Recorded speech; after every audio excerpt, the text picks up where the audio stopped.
Salut les mecs, effectivement, ils nous l'ont promis avant Noël, elle est arrivée. Elsace Baudier-C a fait la carrosserie du X-Max. Ce n'est pas celle-là, vous savez, ils ne font pas les couleurs pour l'instant. C'est juste pour que vous voyez la différence. Ceci est une carreau Pro Body, renforcée, look carreau origine. On va te la mettre là tranquillement. Et voici la carreau. Accrochez-vous, hein, parce que ça pète un petit peu quand même. Hein. Enfin, moi j'adore. Et je peux dire qu'une chose, vivement les couleurs. La carreau Traxxas X-Max alsacienne renforcée. Regarde-moi ce morceau. Et on va faire un heureux. Et cet heureux, c'est Grégory Poynton. Non, mais non, je ne te la donne pas, c'est la mienne. Mais il est fou celui-là. Grégory, depuis le début, il râle. Il dit ouais, mais les carreaux incassables X-Max sont plus petites que les origines. Pourquoi il n'est pas capable de les faire à la même taille? Tout simplement parce qu'il n'est pas alsacien. Parce que Pro Body RC moule différemment ses carreaux. Résultat, elles sont plus petites. Un petit chouïa, nous ça ne nous dérange pas. Ton Boyington, ça passe pas du tout. Tu vois, il nous manque 5 mm derrière et 5 mm devant, même un peu plus. Et regarde la carreau Elsace RC. Hop, elle s'en mange par-dessus, mon gars. Elle va par-dessus, elle va d'un pare-choc à l'autre. On sera même coincé sous les pare-chocs un petit peu. Hein, ça va même être cool pour renforcer aussi les pare-chocs au passage. Point de vue épaisseur, comme toujours. Thomas et Jean, ils ont X-Max, ils ont dit ouais, écoute, non, nous on n'a pas envie de faire juste ce qu'il faut. On va faire un pire parce que on aime rouler pire. X-Max numéro 2. S'il te plaît, ne prends pas soin de moi, je veux de l'extrême bâche signé Elsace Baudier RC. L'extrême bâche, c'est pas moi qui en fais. Donc ce qu'il était en train de me dire, c'est que je dois monter ça sur mon vieux X-Max, qui est là en 1746, et l'envoyer à Donf sur les grandes rampes. C'est ce que tu es en train de me dire? Vous aussi? Bon, ok, je veux bien le faire. Je veux bien le faire. Parce que j'ai assez de pièces de rechange. Je vous promets que je ne ferai pas la messe pour vous gratter les pièces.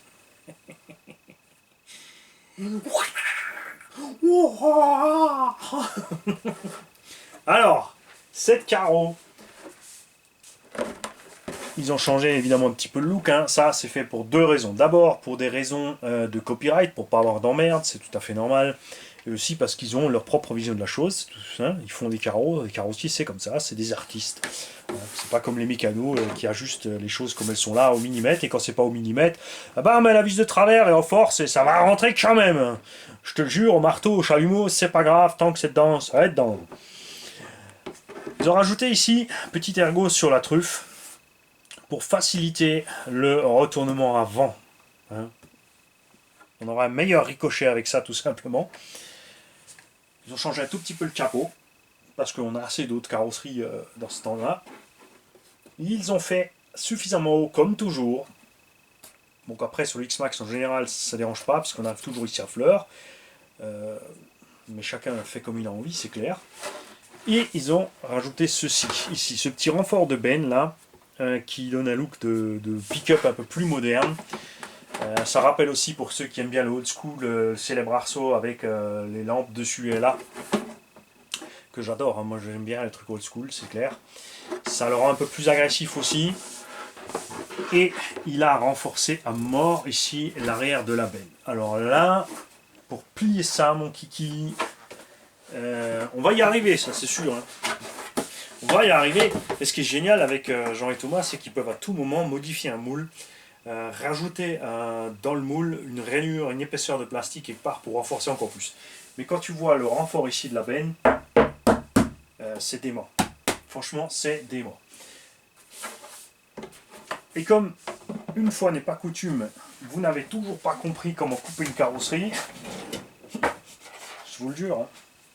Les mecs, quand même, vous avez... c'est vrai que j'ai fait le tuto un peu vite, mais pour moi, c'est évident. Tu entailles, tu coupes, tu coupes. Papa RC s'est pris plus de temps pour le faire, c'est cool, merci à lui, ça a aidé beaucoup, parce que moi des fois je vais trop vite, parce que c'est vrai que ça semble logique pour moi, et ça ne veut pas dire que ça l'est pour vous, surtout que moi je suis blond, donc c'est pas toujours évident. Moi, je prends mon ciseau Alexan. Tu vois, j'ai ici la forme de la découpe de ma roue. Je vais pas m'amuser à y aller à fond d'abord. Je vais y aller grosso merdo. Je vais commencer un peu avant et je vais couper. Regarde, est-ce que tu me vois forcer, les gars? Est-ce que je force ici pour couper dans ma carreau? Pas du tout. Tu te prends le temps, tu suis tranquille, tu vois, et tu avances pépère. Tu laisses évidemment jamais tes doigts dans le chemin, parce que tu as vite fait de glisser. Tu plies un peu le plastique pour te dégager la forme. Regarde, pour te dire, j'y vais avec deux pauvres doigts. Hein? Alors, quand même. Voilà. Les mecs. Pauvre petit ciseau Alexandre. Pourtant, tu peux pas dire qu'on n'a pas de l'épaisseur. Ça marche tout seul. Vous faites du mal pour rien, je crois. Hein? Ça, c'est une chose. Pour les hauteurs de caisse, c'est pareil au niveau des pare-chocs. J'aime bien en laisser plus et descendre au fur et à mesure après pour être à ras. Et le plus important, spécialement dans les engins qui ont les arceaux, c'est évidemment le logement de la cage.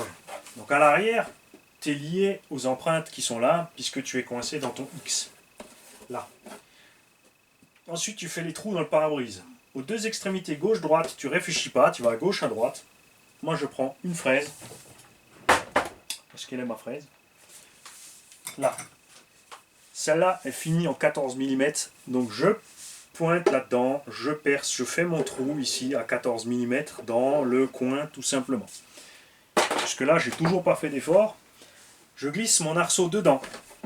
Et devant, surtout sur les carreaux Pro Body, je regarde où tombe mon arceau. Parce que sur les carreaux Pro Body, il arrive que tu ne sois pas pile poil là-dessus. Tu es un peu devant. Ça n'a pas la moindre importance. Puisque tu as la place devant, ça ne dérangera pas que la vis soit ici ou là. Ici ou là, ça ne change rien non plus. Ceux qui veulent absolument remettre les plaquettes d'origine, évidemment, ça va être compliqué, ça c'est sûr. Mais si tu veux tomber absolument en face, les plaquettes d'origine, évidemment, qui n'iront que sur la forme principalement d'origine. Si tu prends la Jeep ou quoi que ce soit d'autre, ça n'ira pas du tout. Ceux qui ne veulent pas tomber ailleurs que dans les trous, vous devez chauffer l'arceau ici.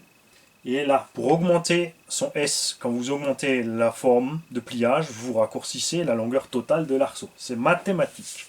Si tu as loupé cet épisode en classe, il va falloir y retourner. Ce qui se passe après, comme les carreaux Pro Body sont un peu plus courtes, c'est pour ça que moi je le mets là où ça tombe. Hein, comme ça, je suis bien calé entre mes tourelles. C'est que forcément, ton arceau va être un peu plus court entre tes tourelles. Tu auras un petit jeu. Ben, tout ce que tu fais, c'est remettre ici de la mousse autocollante sur l'intérieur de la tourelle ou dans le creux de l'arceau. Là.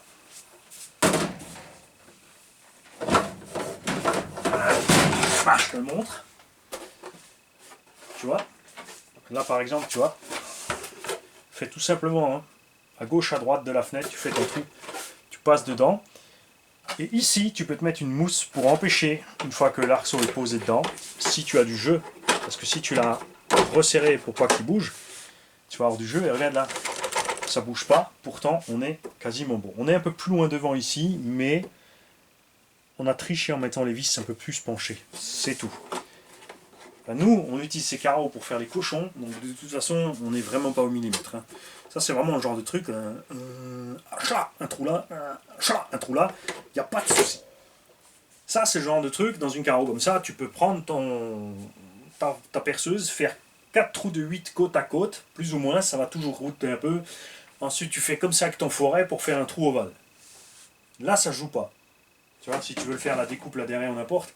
Par contre, tu fais jamais ça dans un châssis alu tout neuf qu'on t'a offert. Parce que la personne qui te l'a offert, ça lui fait mal, je peux te le dire. Hein? Regardez-moi ce monstre. Ouais. Après, tu peux aussi utiliser ça. C'est un ciseau à ferraille. Avec ça, tu peux couper des petites ferrailles. On va le faire là. Allez hop. Regarde. Je vais juste couper grosso merdo pour avoir l'empreinte. Hein. Juste faire le tour. Généralement, moi je la cale contre moi, la carreau. Et j'y vais. Déjà t'enlever le morceau du moule qui nous ennuie. Si tu n'arrives pas à enlever toute une épaisseur tout de suite, tu vois, tu peux passer en plusieurs bandeaux. Voilà.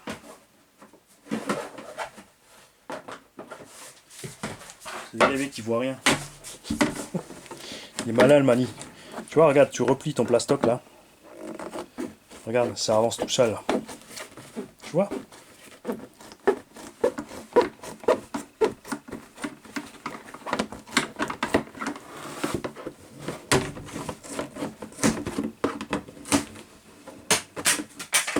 Hop.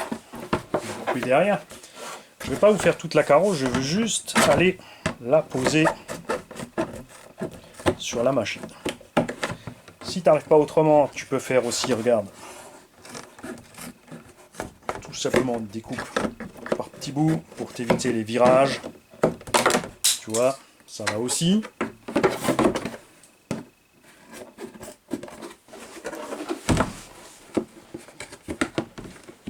Évidemment, là, le mieux, c'est de travailler debout. Hein, parce qu'il faut utiliser tout ton corps pour aller couper la chose. Enfin, quand c'est des grandes carreaux comme ça.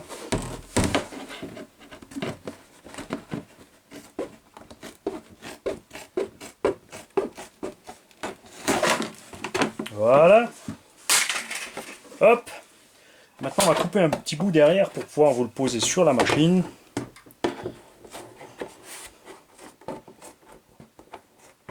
Je vais pas aller jusqu'en haut.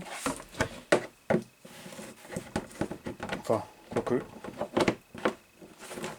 Comme dit, j'aime bien me servir du bout arrière de la benne pour laisser reposer dessus mon pare-choc sur les retournements. Pour l'économiser un peu. Voilà.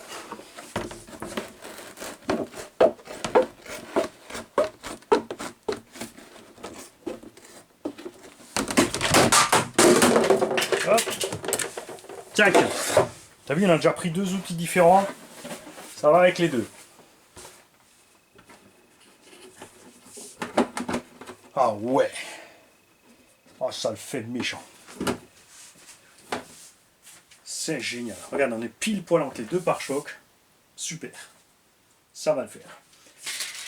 Très bien. Ensuite, on va montrer une façon de plus de le faire. Du cutter. Là, le plus simple, c'est que tu te fais un dessin. Tu traces ta ligne là où tu veux aller. Hein, bon là, on va le faire au hasard, parce que j'ai pas regardé où est ma découpe. Tu passes. Sans appuyer une fois, deux fois. Tu vois, tu fais pas ça évidemment. On va se concentrer quand même. Imaginons qu'on est sur un point crucial de la découpe de la carreau et on veut pas merder.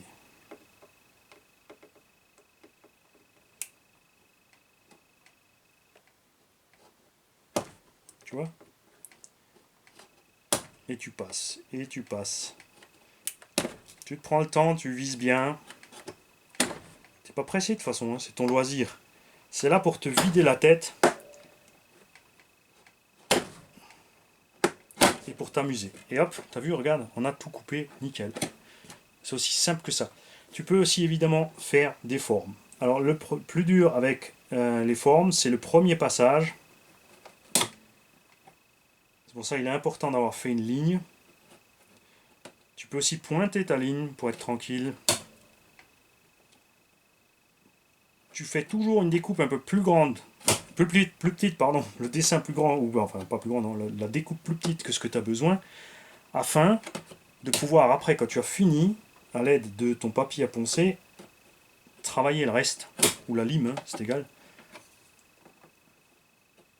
Quand tu fais ça, évidemment, gaffe à tes doigts, tu les laisses pas dans le coin, tu fais pas ça par-dessus un câble, ou un truc moteur, ou une batterie. Tu vois, regarde. Ça met du temps, c'est sûr. Tu as vu que ça allait beaucoup plus vite au ciseau.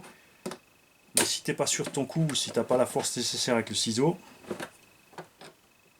eh ben, vaut mieux se prendre le temps comme ça.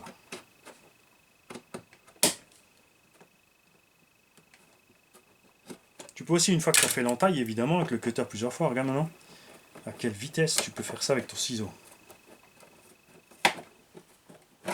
Tu vois ? Pourtant, c'est conséquent.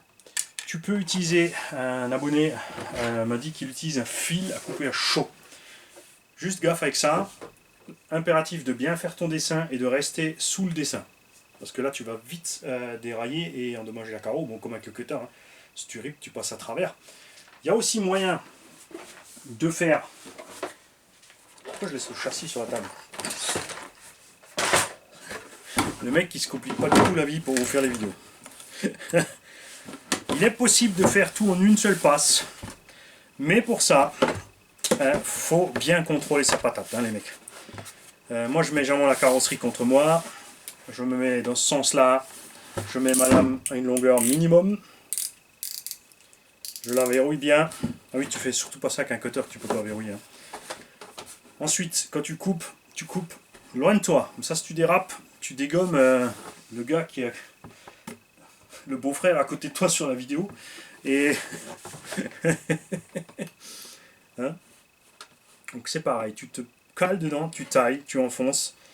Et ensuite, tu avances doucement. Parce que là, tu peux riper, évidemment, et aller tout bousiller. Tu vois, il faut garder une vitesse constante, faut pas merder, c'est sûr.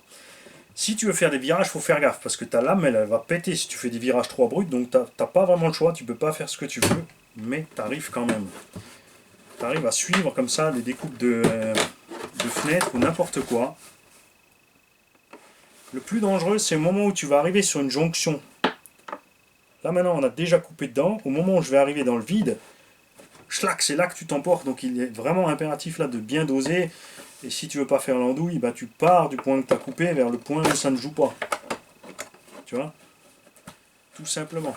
Donc il y a vraiment 36 000 méthodes. Tu peux évidemment aussi utiliser des outils électriques ou autres, comme les fils à couper à chaud. Tu peux utiliser la Dremel, ça va moins bien, parce que le disque chauffe, donc tu as une espèce de fusion du plastique au passage. Ce que je n'ai pas essayé, ce qu'il faudrait faire, j'en ai pas là, c'est d'essayer avec des disques pour couper du bois. Peut-être que ça irait bien. Tu peux utiliser aussi une scie, ce qu'on appelle queue de rat, existant en électrique aussi. Toutes sortes d'outils vibrants ou autres. Non, mais non, les mecs, pas celui-là. Ça, tu vas couper rien du tout.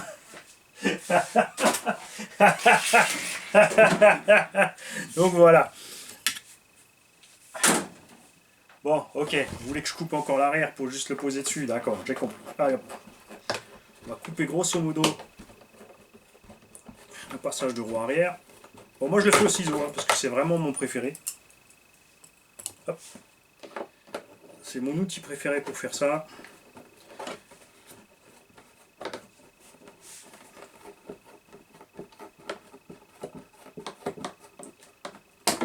Voilà. Les découpes, je les garde. Tu peux t'en faire des pare-bouts pour les triangles arrière, des 1/8.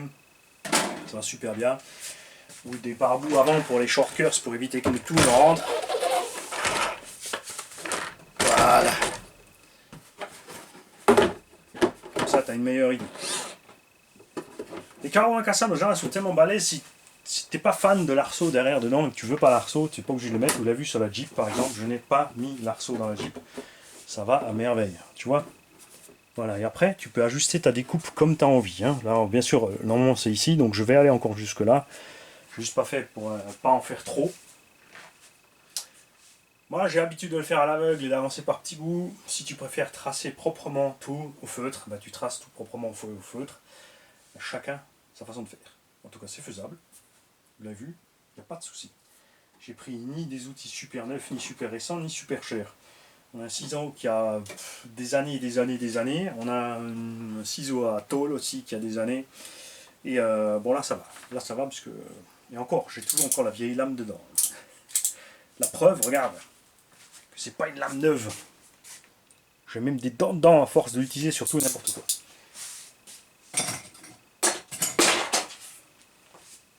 Donc nous allons monter cette carreau numéro 2 de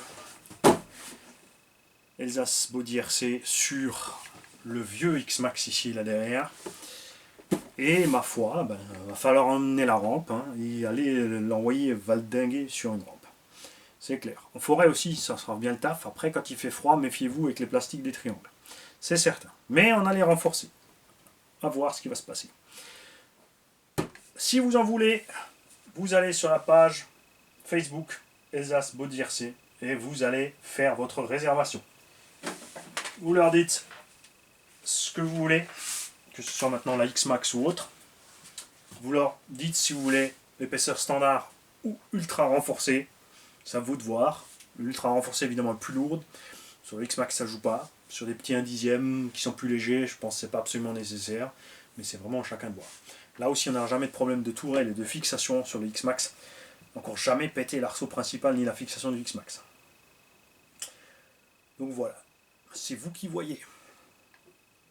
Salut les mecs. Et n'oubliez pas les mecs, n'hésitez pas de faire des photos et des vidéos de vos réalisations, de les partager avec nous, ou bien sûr sur tous vos groupes Facebook ou autres préférés. Salut les mecs.